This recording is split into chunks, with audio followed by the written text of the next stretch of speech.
what will be happen in 2023. Luar biasanya Allah itu kan masa depan itu terhijab ya. What should I do with the 7 days? So hi, welcome to After Midnight Talk. First of all, thank you so much buat teman-teman yang udah nonton video gue yang pertama. Lebih-lebih adalah thank you so much kalian udah menjadi bagian dari saksi langkah awal gue mulai journey di YouTube ini. Thank you. Dan buat kalian yang nonton habis itu ngelihat so many lack of quality, mungkin dari resolusinya atau mungkin dari transisinya, audionya, or whatever is that, jangan malu untuk sampein di komen atau boleh DM gue di Instagram. Okay? So, let's start.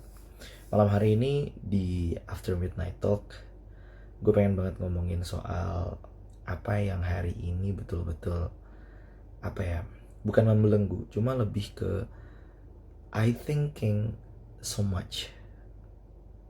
thinking it so much. Gue satu hari ini mikirin banget soal what will be happen in 2023. Ngeliat bahwa 1 minggu lagi sisanya di 2022, and I really curious tentang apa yang bakal terjadi di 2023. Dihijab olehnya, ditutup, dan semua kita nggak ada yang tahu. Bahkan 1 detik 1 menit setelah ini pun nggak ada yang tahu. Bahkan nggak ada yang tahu gue taking video ini sampai berapa kali. Nanti kalau misalkan ternyata ada part gagalnya di sana, kita nggak akan tahu masa depan itu akan seperti apa. Dan 7 hari yang akan gue lewatin di sisa dari 2022 ini, gue akan memaknainya bukan sebagai akhir dari 2022, tapi lebih kepada how do I start the new chapter of 2023. Seharian ini, dari mulai pagi sampai sebelum sholat Jumat, karena by the way ini bertepatan sama hari Jumat, sampai to be honest gue agak terharu ketika tadi sholat Jumat dan sholat Isya, sampai gue sempet saking kepikirannya menitikan air mata pas lagi sholat sama persiapan sebelumnya. Rasanya berat aja gitu 1 minggu sebelum 2023 ini. Mungkin setelah gue telisir ke diri gue pribadi, hal yang bikin berat itu adalah 1, mimpi itu makin menumpuk di 2023. Harapan pribadi gue makin menumpuk di 2023. Target-target yang gue pengen dapetin itu akhirnya harus dipostpone sampai ke 2023. Sedangkan pasti dong, gue juga udah punya target tersendiri, target timeline tersendiri 2023. Itu hal pertama. So jadi kayak ada abundance targets yang harus gue dapetin satu persatu. Itu setelah gue telisir yang pertama itu. Yang kedua adalah kayak ini sisa tinggal 7 hari. So what should I do with the 7 days gitu. Kepikiran banget tentang apa yang bisa gue berikan di 7 hari terakhir di 2022 ini as a new chapter, as the beginning of the new chapter of my 2023. Yang gue khawatirkan adalah memang secara hitung-hitungan udah habis gitu ya 2022. Ya, talk about hitung-hitungannya tadi, gue gak pengen banget di akhir dari 2022 ini gak ada sesuatu yang bisa gue ciptakan sebagai memori yang itu benar-benar jadi satu settle position untuk 2023. Gue paham bahwa mempersiapkan sesuatu itu terkadang jauh lebih berat dibandingkan menjalankannya. And I feel it gitu.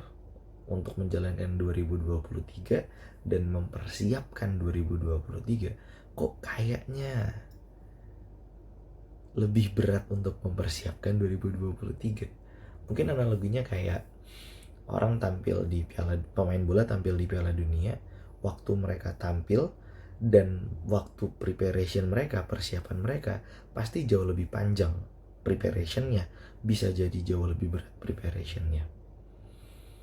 So itu hal kedua yang akhirnya bikin gue kayak ini kok berat banget ya hari ini ya. Selain tadi dari abundance of target, yaitu adalah preparation untuk settle di 2023 di sisa 7 hari terakhir di 2022. At the moment akhirnya karena setiap hari Jumat itu gue ada agenda after dinner talk, itu live di Instagram.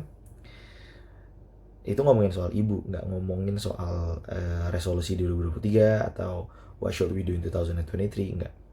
Tapi setelah selesai daripada live IG itu, gue langsung nyamperin ibu gue dan, Mom, can I hug you? I need a hug. Dah, at the moment selesai dari situ semua, akhirnya ada satu hal yang gue dapetin.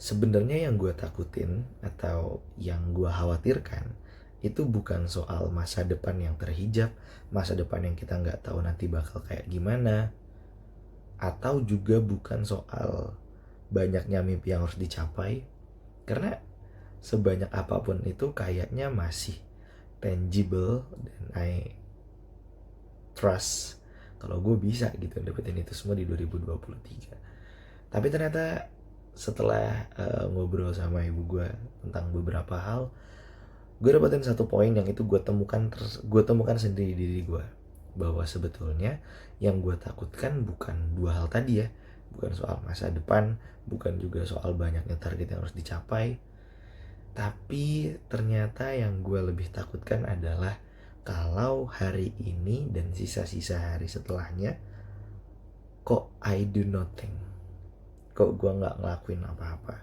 kok gue gak mempersiapkan apa-apa, kok kayak gue menganggap bahwa 2023 is gonna be easy, but not, apalagi tanpa persiapan. So ternyata itu yang gue takutkan, kalau misalkan di 7 hari sisa 2022 ini gue gak bisa mempersiapkan menuju 2023 yang jauh lebih baik dibandingkan 2022. So dari insight yang gue dapatkan dari diri gue sendiri sebetulnya, akhirnya gue bisa mengklasifikasikan beberapa hal. Yang pertama, gue harus banget untuk bisa menikmati proses.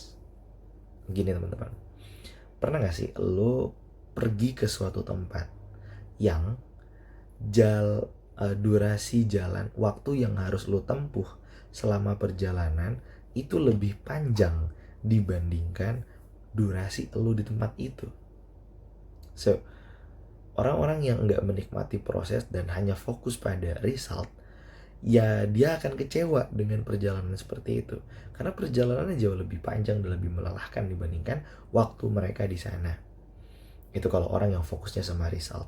Tapi orang yang fokusnya sama proses, dia akan menikmati setiap kilometer demi kilometer yang dilalui untuk sampai di tujuan yang dia inginkan. Dan teori ini gue terinspirasi dari buku Atomic Habits karyanya James Clear.